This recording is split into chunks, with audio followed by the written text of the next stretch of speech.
Chapter 7.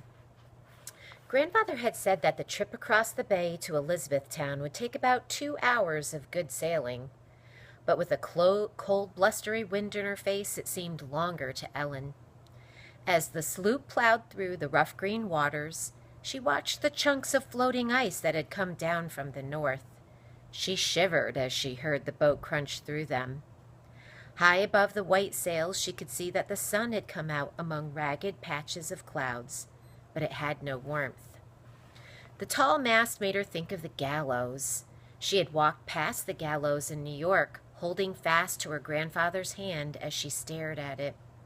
Thieves and murderers were hanged there, and spies also, she now knew. Ezra had gone to a hanging once. Her father had been so angry he whipped him for it, just for looking. No son of his could gape at a hanging, Father had said. Only grown-ups could do that, Ellen thought. And now his daughter might be part of a hanging, if the officer found she was a spy. Her imagination ran wild and shivers went down her back. Of course, she could pretend to be surprised when they found the snuff box, but they'd still find out about Grandfather and they'd hang him as a spy. The British officers would take over his house, and what would she and her mother do then? At the thought of it, tears came to Ellen's eyes. Higgins must have been watching her because he said, "What's a big boy like you crying about?" "I'm not crying," Ellen muttered. "It's the cold wind in my eyes." He patted her arm. "I'm right sorry we got you on this boat," he said, "but you'll get yourself home all right. All you Yankees are plucky." "Plucky?" scoffed Dow. "Just plain fools. Foolish enough to fight the king, and in winter yet," he growled. "Back home, no army fights in winter." He put up his hands and rubbed his red ears. "Zounds!" cried Higgins. "This war will be over in no time." A smile spread over his gloomy face. "And we'll be going home. Why, it's bound to be over soon. They can't hold out much longer. We took 3,000 prisoners when we took Fort Washington up there on Hudson's River." "And 150 cannon," Dow reminded him, "when we took Fort Lee on the Jersey side. Sent them running like rabbits over to Pennsylvania. Ragtag army," Dow laughed. "Some have hunting jackets with fringe like Indians. Some have farmer smocks. Any old thing, all marching together. I've been soldiering all over Europe, and I never saw an army look like that." "They're sharp shooters, though," Higgins said seriously. "You know what?" said Dow. "They only got a band of cloth on the sleeve to show what regiment they're in." He guffawed and slapped his knee. "They can shoot, though," Higgins said again, gloomily. "Oh, they can shoot all right," said Dow, "when they ain't running away, like at Kip's Bay." Ellen remembered hearing talk about Kip's Bay. The Patriot soldiers had turned tail and run away. No one could believe it. Dow gave her a nudge. "We never saw nothing but their backs. They are all a bunch of cowards." "No," Ellen protested. "They are not cowards." Dow peered at her. "You know what? You're mighty pretty for a boy. Almost as pretty as a girl." "I am not." Ellen ducked her head to hide her alarm. "But they are not cowards," she said stubbornly. Inwardly she gasped in horror. She had said too much. "Ho ho! A rebel we have," said Dow as he looked at her from under his heavy eyebrows. "A hot little rebel boy." A burly soldier with a scar across his forehead turned around and snorted. "Throw the rebel overboard. There'll be one less rebel to fight." Ellen tightened her arms around the bundle inside her jacket and tucked her head to make herself as small as possible. She felt as cold as an icicle, and yet her face was damp with sweat. If they threw her overboard, she'd take the loaf of bread down with her. They'd never get the snuff box away from her. Higgins threw back his head and started to sing in a loud, twangy voice.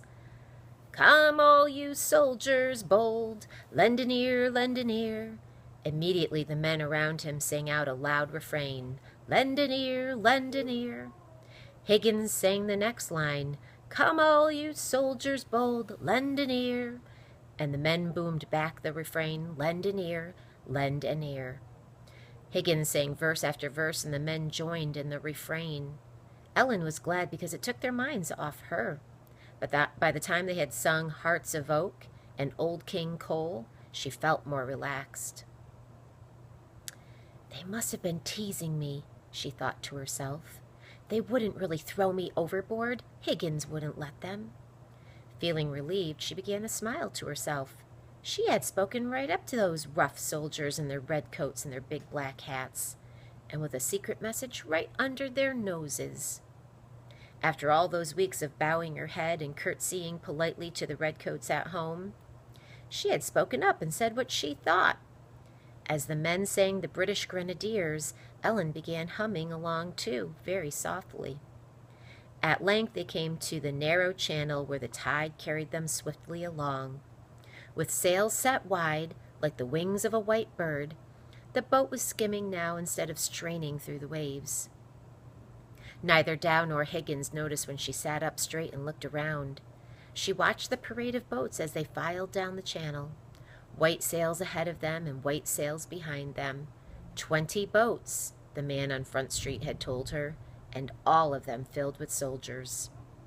On either side of them the shores were close enough to see. To the left were snowy fields and orchards and little brown farmhouses.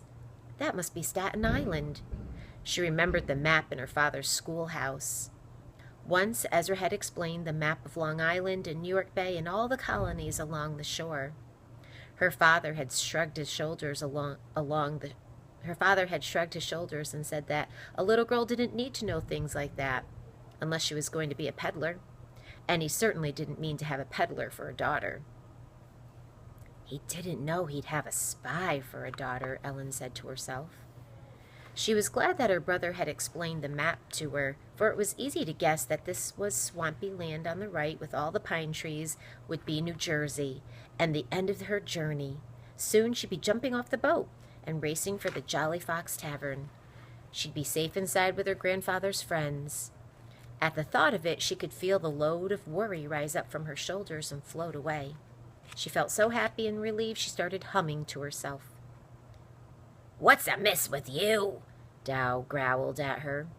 Ellen shrank back. She didn't want any trouble with Dow.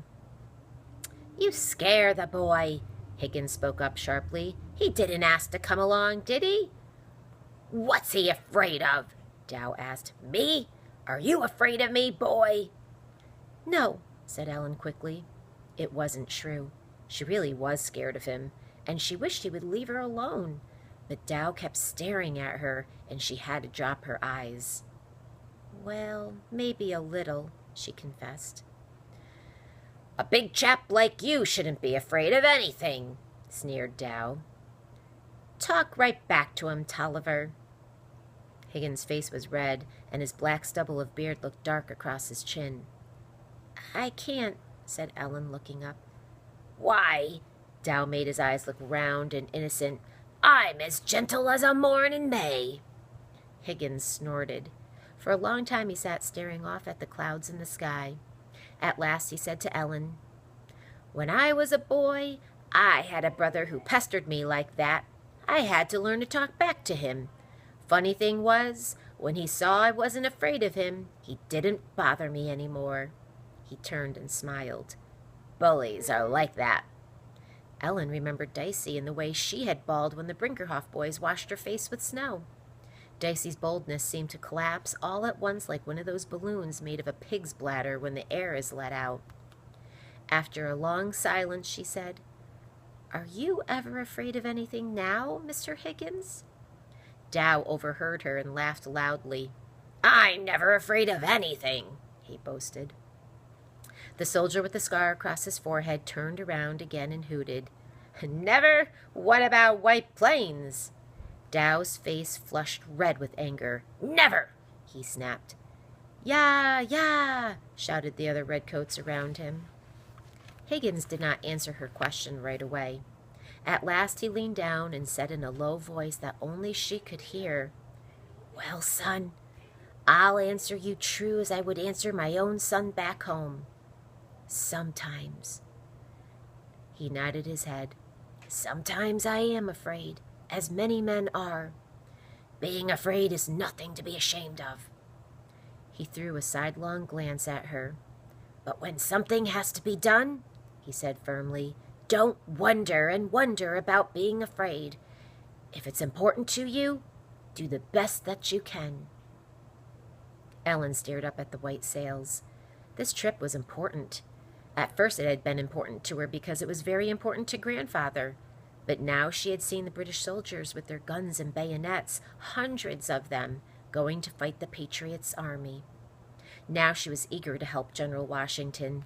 Now she was glad to be part of the chain of people who wanted the Patriots to win and would get information to him. Important information, her grandfather had said. She was impatient to get to the Jolly Fox Tavern and deliver the loaf of bread. At last she could see on the right the church spires and the frosty roofs of a town white against the pine trees. Some of the houses and taverns were built on the street that ran along the waterfront, and some on top of the bluff behind them. Everywhere the lines of marching men looked like busy ants on an anthill. As the boat came closer, she strained her eyes to see a sign of the Jolly Fox Tavern. "I hope the Shannons have a crackling fire and a hot meat pie," Ellen thought. With sails flapping noisily, their boats headed toward a dock and glided in for a landing. Ropes were tossed to the dockhands who waited to pull them in. "All ashore!" shouted the officer in the stern, "and step smartly." The men stood up and stretched. Ellen was glad the officer could not see her.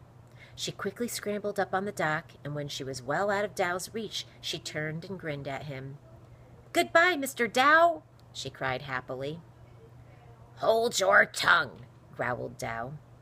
"Goodbye, Mr. Higgins," she called to him. "I'll remember the things you told me." "I'll remember you, Toliver."